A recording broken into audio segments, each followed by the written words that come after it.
अब हम जानते हैं टोटल इंटरनल रिफ्लेक्शन के बारे में। इसे हिंदी में हम पूर्ण आंतरिक परावर्तन भी कहते हैं। हम जानते हैं कि लाइट रेज जब एक ऑप्टिकली डेंसर मीडियम से एक ऑप्टिकली रेयरर मीडियम में इंटर करती है तो वो नॉर्मल से अवे बेंड कर जाती है, यानी नॉर्मल से दूर भागती है। देखो, ओरिजिनल पाथ कुछ इस डायरेक्शन में था लाइट रेज का, लेकिन जैसे ही लाइट रेज एक ऑप्टिकली डेंसर मीडियम से, जो कि वाटर है इस केस में, एक ऑप्टिकली रेयरर मीडियम में इंटर की, जो कि एयर है इस केस में, वो नॉर्मल से अवे बेंड की। ऑफ कोर्स इसका अपोजिट होगा जब हम देखेंगे कि लाइट रेज एक ऑप्टिकली रेयरर मीडियम से ऑप्टिकली डेंसर मीडियम में एंटर कर रही हो। फिलहाल हम टोटल इंटरनल रिफ्लेक्शन के बारे में पढ़ रहे हैं, जो कि हम सिर्फ तभी ऑब्जर्व कर सकते हैं जब लाइट रेज एक ऑप्टिकली डेंसर मीडियम से एक ऑप्टिकली रेयरर मीडियम में एंटर कर रही हो। अब इसमें एग्जैक्टली होता क्या है? देखो, यहाँ पर ये जो एंगल है, ये आप जानते हो, मैं भी जानता हूँ, ये क्या है? Angle of incidence. And this angle is the angle of refraction, यानी ये अपवर्तन का कोण है। इसे मान लो मैं R1 से डिनोट करता हूँ और इसे मैं I1 से डिनोट करता हूँ।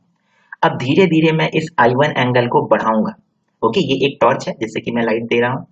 नीचे वाटर है, ये जो लाइन आपको दिखाई दे रही है, ये वाटर यानी इस मीडियम का और एयर यानी कि इस मीडियम के बीच का इंटरफेस है, ये एक बाउंड्री है।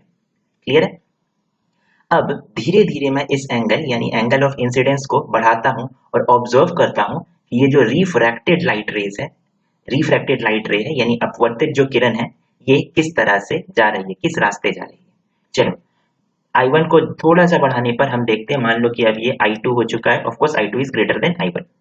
देखो, लाइट रेज कुछ इस तरह से गई। अब इसी तरह से आप एंगल ऑफ इंसिडेंस को बढ़ाते जाओगे तो एक टाइम आएगा, एक इंस्टेंट आएगा जब आप ऑब्जर्व करोगे कि ये जो रिफ्रैक्टेड लाइट रे है, ये इतना अधिक बेंड हो चुकी है कि अब ये इंटरफेस से होती हुई ही कुछ इस तरह से गुजर जाएगी, यानी इस तरह से प्रोपेगेट करेगी अलोंग दिस लाइन। ठीक है?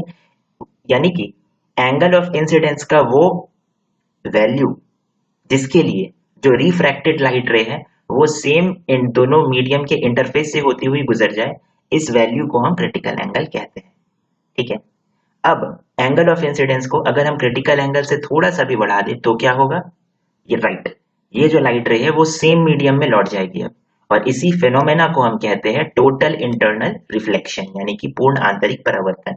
यानी जब एंगल ऑफ इंसिडेंस एक खास वैल्यू, जिसको कि हम क्रिटिकल एंगल कहते हैं, उससे जैसे ही बढ़ता है तो लाइट रेज जो अब तक रिफ्रैक्ट हो रही थी यानी अपवर्तित हो रही थी, अब रिफ्लेक्ट करेगी और सेम मीडियम में लौट जाएगी।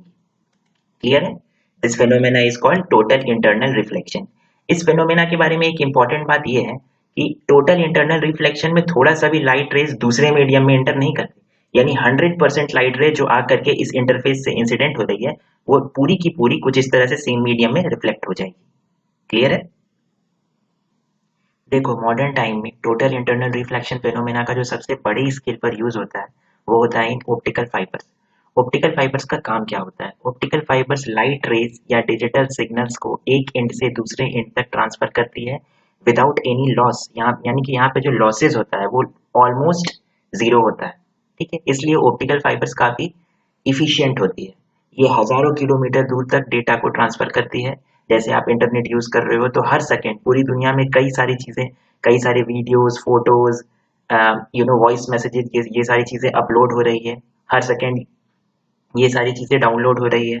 आप फोन कॉल कर रहे हो, इंटरनेट यूज कर रहे हो, हर जगह पे एक huge amount of data transfer हो रहा है from one part of the globe to other part. और ऐसा कर पाने में हम लोग इसलिए केपेबल हैं क्योंकि हम यूज करते हैं ऑप्टिकल फाइबर्स का, जो कि काफी इफिशियंट होती है। और इनकी इफिशियंसी का रीजन होता है the phenomena of total internal reflection, यानी कि पूर्ण आंतरिक परावर्तन। अब ये ऐसा कैसे कर पाती है? जो ऑप्टिकल फाइबर्स है, ये डेटा को एक एंड से दूसरे एंड तक कैसे ट्रांसफर कर पाती है बिना किसी लॉस के?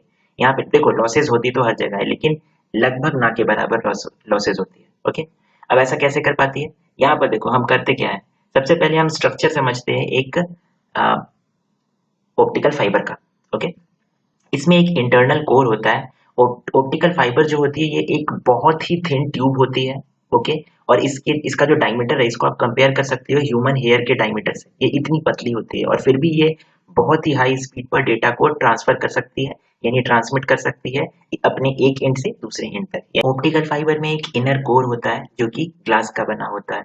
और जैसा कि आप देख सकते हो, इस इनर कोर का जो रिफ्रैक्टिव इंडेक्स होता है वो हायर रहता है, यानी इसे जानबूझकर ज्यादा रखा जाता है।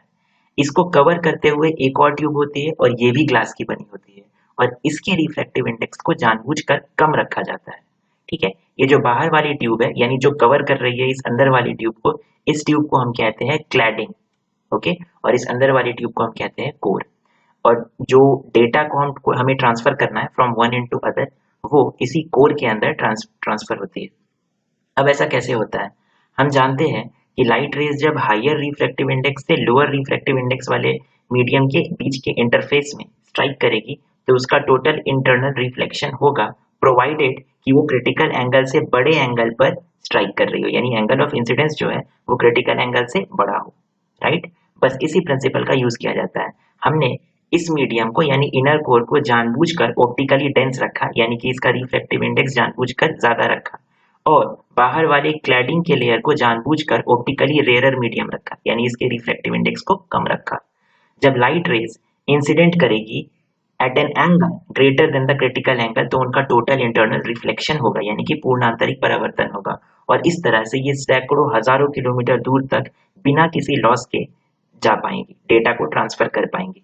अब देखो, थ्योरेटिकली बोला जाए तो यहाँ पे टोटल इंटरनल रिफ्लेक्शन हो रहा है और यहाँ पे लॉस 0 है, लेकिन फिर भी कुछ लॉसेस हर जगह होती है, कोई भी चीज 100% नहीं होती है। इसलिए लगभग 150 से 200 किलोमीटर तक ही सिग्नल को हम ऑप्टिकल फाइबर का यूज करके पहुंचा सकते हैं, लेकिन हम आप जानते हो कि हम हजारों किलोमीटर दूर तक ऑप्टिकल फाइबर्स का यूज करके सिग्नल को पहुंचाते हैं। जैसे कि जब हम इंटरनेट यूज करते हैं तो पूरी दुनिया इंटरनेट से कनेक्टेड है। ये जो ऑप्टिकल फाइबर का एक जाल है ये पूरा बिछा हुआ है पूरी दुनिया में। ओके, चाहे आप जमीन के अंदर बोलो या समुद्र के नीचे। ओके, हर जगह पे ऑप्टिकल फाइबर्स का एक बहुत ही बड़ा नेटवर्क है जो कि बिछा हुआ है। अब ऐसा कैसे होता है कि हम ऑप्टिकल फाइबर्स का यूज करके हजारों किलोमीटर दूर तक सिग्नल को भेज देते हैं? देखो, लगभग 150 से 200 किलोमीटर दूर तक जाने के बाद ये जो सिग्नल्स आप देख रहे हो टोटल इंटरनल रिफ्लेक्शन के कारण कुछ इस तरह से जा रही है, ये काफी वीक हो जाती है हर 150 से 200 किलोमीटर के बाद। इसलिए इतने डिस्टेंस के बाद एक एम्पलीफायर का यूज किया जाता है जो सिग्नल को फिर से स्ट्रेंथन करता है, यानी इसे फिर से मजबूत करता है, और उसके बाद फिर से ऑप्टिकल फाइबर इस सिग्नल को जो कि स्ट्रेंथन हो चुकी है उसे और आगे तक ले जाता है, और इस तरीके से हम हजारों किलोमीटर दूर तक ऑप्टिकल फाइबर का यूज करके डेटा को इन द डिजिटल फॉर्म एक एंड से दूसरे एंड तक पहुंचा सकते हैं। देखो, जैसा कि मैंने थोड़ी देर पहले कहा था कि ऑप्टिकल फाइबर्स का एक बहुत ही बड़ा नेटवर्क है, लाखों करोड़ों किलोमीटर लंबी ऑप्टिकल फाइबर लाइंस है जो कि पूरी दुनिया को कनेक्ट करके रखे हुए हैं, और ये इंश्योर करती है high speed data transfer in huge amount. जैसे कि हम इंटरनेट यूज कर पाते हैं 4G और अब तो 5G भी आने वाला है, ये सब कुछ ऑप्टिकल फाइबर्स के कारण ही पॉसिबल हो पाता है। ओके, अब ऐसे में जब हम एक बहुत ही लंबी ऑप्टिकल फाइबर लाइंस का यूज कर रहे होते हैं, वो भी बहुत बड़ी क्वांटिटी में, और चाहे वो समुद्र के सरफेस के नीचे हो या अर्थ में जमीन के नीचे हो, इन केबल्स का जाल बिछा हुआ है, एक इन केबल्स का एक बहुत ही बड़ा नेटवर्क है। तो ऐसे में ये काफी इंपॉर्टेंट हो जाता है कि इन केबल्स को प्रोटेक्ट करके रखा जाए। इसलिए ये जो स्ट्रक्चर आपके सामने नजर आ रहा है इसके ऊपर एक तीसरी लेयर को भी रखा जाता है जो कि एक कोटिंग होती है, और उसका पर्पस सिर्फ इतना होता है कि वो ऑप्टिकल फाइबर को यानी कोर को और क्लैडिंग को प्रोटेक्ट करके रख सके from moisture and other atmospheric hazards. Clear है? अब देखो, बचपन में मुझे याद है कि मुझे एक टॉय काफी पसंद आता था। उसमें ये एक टॉर्च टाइप स्ट्रक्चर होता था और ऊपर एक बल्ब लगा रहता था कुछ इस तरह से, और कुछ इस तरह से ये पैक्ड रहता था बल्ब, और इससे बहुत ही पतली पतली थ्रेड्स निकली हुई रहती थी। उस वक्त मुझे ये काफी अच्छा लगता था, लेकिन मुझे पता नहीं चलता था ऐसा होता कैसे है, क्योंकि सारे थ्रेड्स का जो एंड है वो ग्लो करता था जब ये बल्ब जलता था। तो ये पॉसिबल हो पाता है ऑप्टिकल फाइबर्स के कारण, क्योंकि ये सारी जो फाइबर्स थी ये ऑप्टिकल फाइबर्स थी। क्लियर है? यानी कि यहाँ पे जो बल्ब जल रहा है इसकी जो लाइट की इंटेंसिटी है वो ऑलमोस्ट सेम, यानी सेम लाइट की इंटेंसिटी यहाँ तक पहुंच गई बिना किसी लॉस के। इसलिए ये एंड ये एंड ये एंड और ये एंड, ये सारे एंड्स हमें ग्लो करते हुए दिखाई देते थे। राइट? क्यों? क्योंकि टोटल इन थिन ट्यूब्स के अंदर टोटल इंटरनल रिफ्लेक्शन होता था और लाइट रेज जो है वो बिना किसी लॉस के अदर एंड तक पहुंच पाती थी।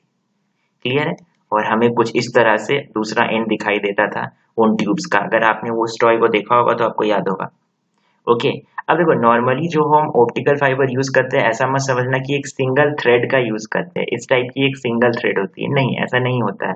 क्योंकि हम कॉमर्शियली यूज करते हैं और बहुत ही बड़े स्केल पर यूज करते हैं, तो ऑप्टिकल फाइबर्स बंडल्ड फॉर्म में होती है, यानी कुछ इस तरह से होती है।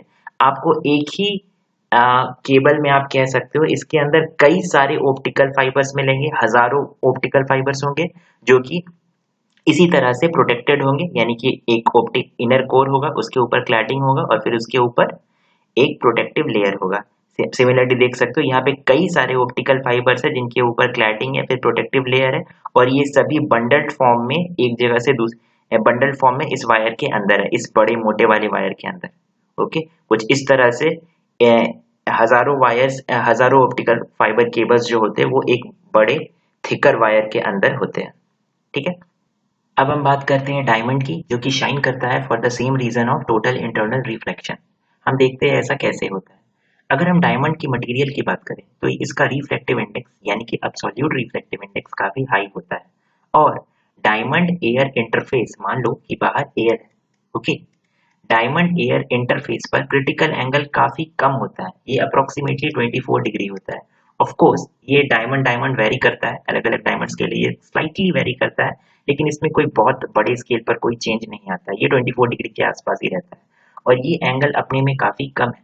यानी कि अगर क्रिटिकल एंगल इतना कम है, यानी कि अगर लाइट रे डायमंड के अंदर आ जाती है तो बाहर जाने के लिए, देखो अगर लाइट रे डायमंड के अंदर एंटर कर जाती है तो फिर जब वो डायमंड एयर इंटरफेस पे यहाँ पर स्ट्राइक करेंगी यानी कि हिट करेंगी, और ये एंगल अगर 24 डिग्री से बड़ा हो जाए यानी क्रिटिकल एंगल से बड़ा हो जाए, तो इस लाइट रे का टोटल इंटरनल रिफ्लेक्शन हो जाएगा, राइट। और क्योंकि डायमंड एयर इंटरफेस के लिए क्रिटिकल एंगल का वैल्यू काफी कम होता है, इसलिए ऐसी पॉसिबिलिटी काफी अधिक होती है कि कोई लाइट रे जो कि डायमंड के अंदर एंटर कर चुकी है वो फाइनली बाहर जाने से पहले कई बार उसका टोटल इंटरनल रिफ्लेक्शन हो विद इन द डायमंड, और इसी रीजन से हमें डायमंड में एक चमक दिखाई देती है। तो क्या सिर्फ यही रीजन होता है डायमंड के चमक का? देखो रीजन तो टोटल इंटरनल रिफ्लेक्शन ही होता है, लेकिन इस इफेक्ट को यानी डायमंड के चमक को बढ़ाने में एक बहुत बड़ा रोल होता है डायमंड के कटिंग प्रोसेस का। ठीक ना, हम डायमंड को तराशते हैं यानी कि डायमंड को कट करते हैं, बहुत ही ये काफी एक स्पेशलाइज्ड काम होता है जिसमें डायमंड को बहुत ही बारीकी से काटा जाता है, और ये इंश्योर किया जाता है कि अंदर जो लाइट रेज एंटर कर रही है वो बाहर जाने से पहले उनका maximum times total internal reflection हो, यानी डायमंड की चमक बहुत ज्यादा बढ़ जाए। अब हम बात करते हैं मिराजेस की, MIRAGE, मिराज। इसे हिंदी में मृग तृष्णा भी कहते हैं, और अगेन मिराज होता क्यों है? Due to the phenomena of total internal reflection of light. आइए जानते हैं कि ये कैसे होता है। देखो मान लो आप डेजर्ट में हो, कहीं खड़े हो, और आपको बहुत दूर ऐसा भ्रम होता है कि आपसे बहुत दूर कहीं पर पानी का एक सोर्स है, और डेजर्ट में नॉर्मली क्योंकि पानी काफी कम होता है, हम प्यासे होते हैं, तो ये काफी खुशी देता है कि आपसे कुछ दूरी पे पानी का एक सोर्स है। लेकिन जैसे ही आप नजदीक जाते हो तो आपको सिर्फ रेत दिखाई देती है और कुछ भी नहीं। ठीक है, तो ऐसा भ्रम हमें क्यों होता है, ये जानने के लिए मैंने इस इमेज को बनाया है जिससे कि चीजें काफी क्लियर हो जाएंगी। देखो मान लो कि आपसे दूरी पर कुछ पेड़ है, कोई एक ट्री है, ओके। अब इसमें लाइट रेज इंसिडेंट हो रही है और कुछ इस तरह से नीचे आ रही है। अब होता ये है कि सैंड से के जो नजदीक की जो एयर है वो ज्यादा गर्म है, और ज्यादा गर्म होने के कारण वो रेयरर मीडियम है, ठीक है। और सैंड से जैसे जैसे हम ऊपर जाते जाएंगे, ठीक है, विद इंक्रीजिंग हाइट, जो एयर है वो कूल होती चली जाएगी, और कूल होने के कारण एयर की डेंसिटी बढ़ती चली जाएगी। यानी ये लाइट रे जो कि ऊपर से नीचे कुछ इस तरह से आ रही है, ये एक डेंसर एयर से एक रेयरर एयर की तरफ आ रही है, यानी एक डेंसर मीडियम से एक रेयरर मीडियम की तरफ आ रही है।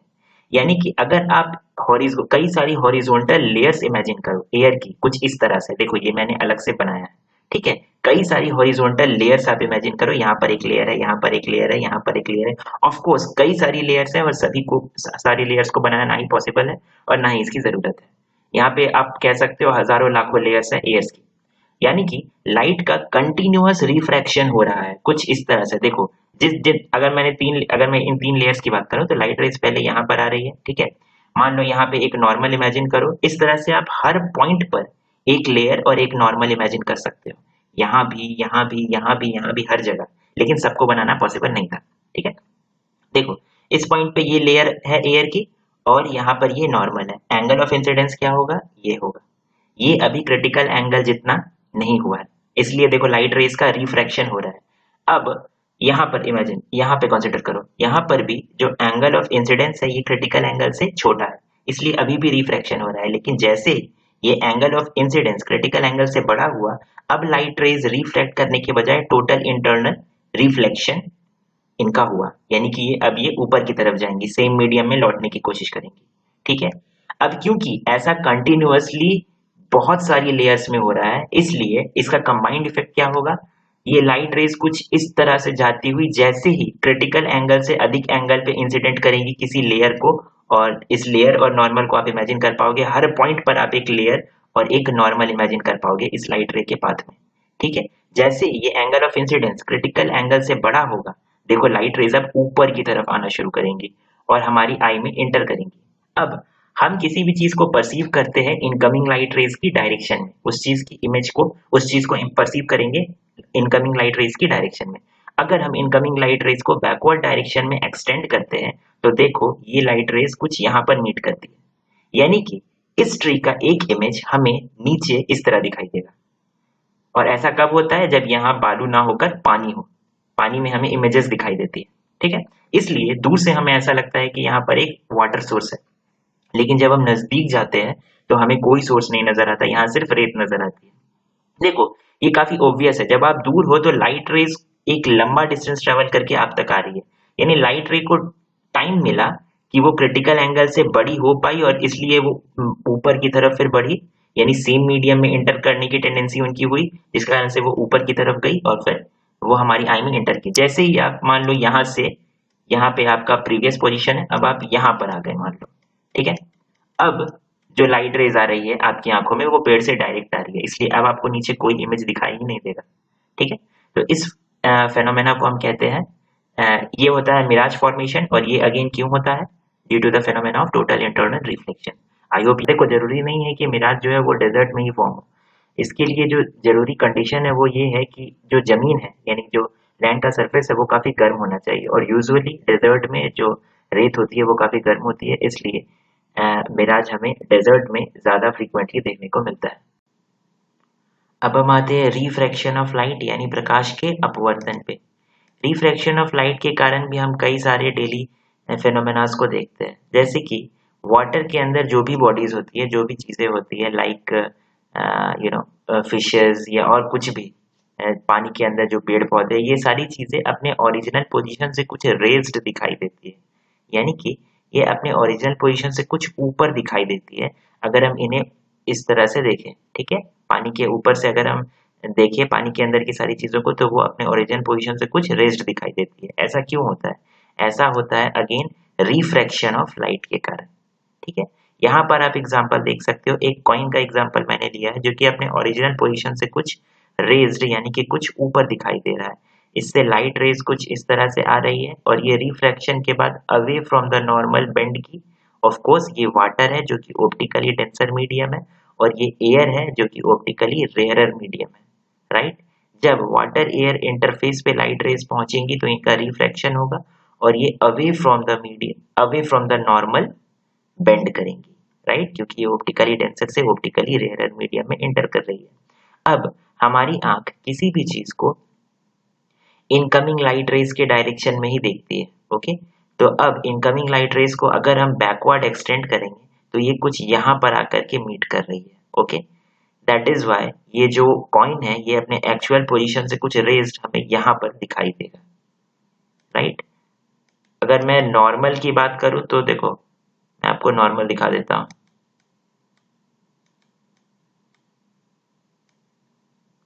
ये कुछ नॉर्मल है, नॉर्मल से जो लाइट रे ये वाली है ये नॉर्मल से दूर बेंड की, क्योंकि ये ऑप्टिकली डेंसर मीडियम से ऑप्टिकली रेयरर मीडियम में एंटर कर रही है। सिमिलरली ये दूसरी वाली जो लाइट रे है, दो ही लाइट रेज को मैंने दिखाया है क्योंकि इमेज फॉर्मेशन के लिए दो ही लाइट रेज की हमें जरूरत पड़ती है, ऐसे तो कई सारी होती है लाइट रेज। ठीक है, तो देखो यहाँ पर भी नॉर्मल है और नॉर्मल से दूर आफ्टर रिफ्रैक्शन ये लाइट रे बेंड कर रही है।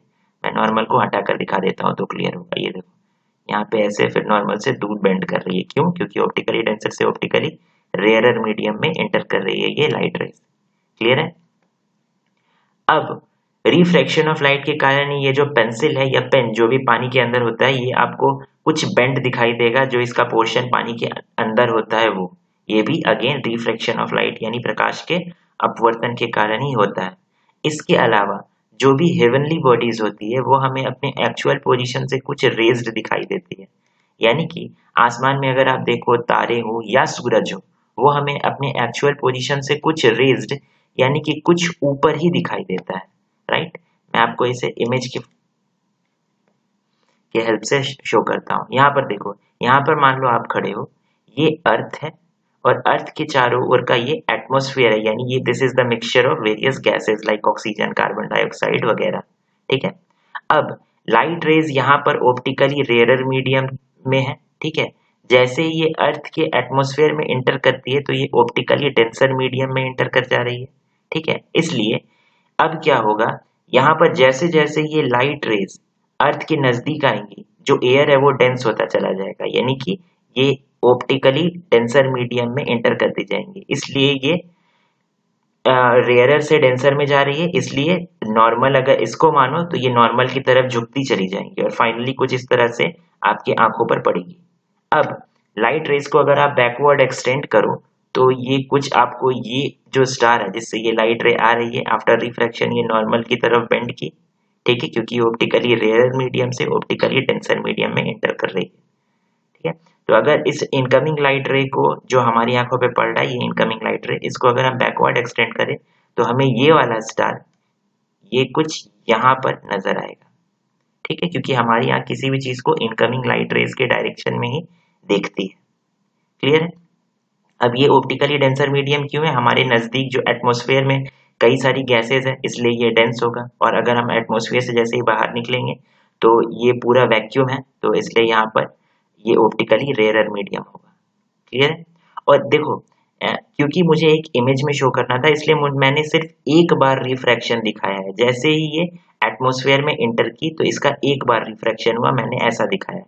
लेकिन एक्चुअल में ऐसा होता नहीं है। आप ऐसा इमेजिन कर पाओगे क्योंकि एटमॉस्फेयर का कोई फिक्स बाउंड्री नहीं होता है, और ये एटमॉस्फेयर में जो चेंजेस आता है जैसे जैसे आप अर्थ की सरफेस से ऊपर जाते जाओगे एटमॉस्फेयर की जो डेंसिटी है वो कम होती जाएगी। यानी ये लाइट रेज क्योंकि नीचे आते वक्त अर्थ की सरफेस की तरफ जा रही है, यानी ये और डेंसर मीडियम की तरफ जा रही है। ठीक है? यानी कि ये जो रिफ्रैक्शन है ये एक कंटिन्यूअस रिफ्रैक्शन होगा लेयर बाय लेयर। ठीक है? तो एक कर्व्ड पाथ में अल्टीमेटली जो लाइट रेज है वो एक कर्व्ड पाथ में होती हुई ड्यू टू सक्सेसिव रिफ्रैक्शंस, कई बार इनका रिफ्रैक्शन होगा। ठीक है? उसके बाद यहाँ पर फाइनली हमारी आंखों पर पड़ेगी और हमें जब इस इनकमिंग लाइट रे को पीछे बैकवर्ड एक्सटेंड करते हैं तो हमें यही स्टार अपने एक्चुअल पोजीशन से कुछ ऊपर दिखाई देगा। फॉर द सेम रीजन जो सनराइज होता है वो हमें 2 मिनट पहले नजर आ जाता है। ठीक है? क्योंकि मान लो सन जो है, मान लो सन यहाँ पर है। ठीक है? तो like all other heavenly bodies, जैसा कि इस स्टार के केस में हमने देखा, सन भी हमें अपने एक्चुअल पोजीशन से कुछ ऊपर नजर आएगा। सन, मान लो कि सन यहाँ पर है, ओके, सन यहाँ पर है, लेकिन एक्चुअल में हमें सन यहाँ नजर आएगा क्योंकि वो अपने एक्चुअल पोजीशन से कुछ ऊपर नजर आने वाला है रिफ्रैक्शन ऑफ लाइट के कारण। क्लियर? इसलिए जो सनराइज है वो 2 मिनट पहले ही हो जाता है due to refraction of light. अभी सन हॉरिजोन जो है इसके नीचे ही है, लेकिन फिर भी हमें सन दिखने लगता है। क्यों? क्योंकि सन अपने एक्चुअल पोजीशन से रेज्ड है। ठीक है? Due to refraction of light. Similarly जब सनसेट हो जाएगा तो भी सनसेट भी 2 मिनट डिलेड होगा, यानी कि सनसेट होने के बाद 2 मिनट तक हमें सूरज दिखता रहेगा। ठीक है? वो भी सेम रीजन के कारण, क्योंकि सन उस टाइम भी अपने एक्चुअल पोजीशन से कुछ ऊपर नजर आएगा, इसलिए जब सनसेट एक्चुअल में हो चुका होगा तो भी हमें सूरज दिख रहा होगा। ऐसा लगभग 2 मिनट तक होता है सनसेट के टाइम में, यानी सनसेट भी हम 2 मिनट लेट से देखते हैं और सनराइज हम 2 मिनट पहले देख लेते हैं। यानी ओवरऑल अगर आप देखो तो रिफ्रैक्शन ऑफ लाइट के कारण सन हमें 4 मिनट ज्यादा दिखाई देता है। ठीक है। और सारी हेवनली बॉडीज जो भी है आकाश में, जो भी स्काई में हमें दिखाई देती है, वो अपने एक्चुअल पोजीशन से कुछ रेज्ड दिखाई देती है due to again refraction of light. Sun भी क्या है, एक स्टार ही है। यहाँ पे हम यहाँ पर हम स्टार की बात कर रहे हैं।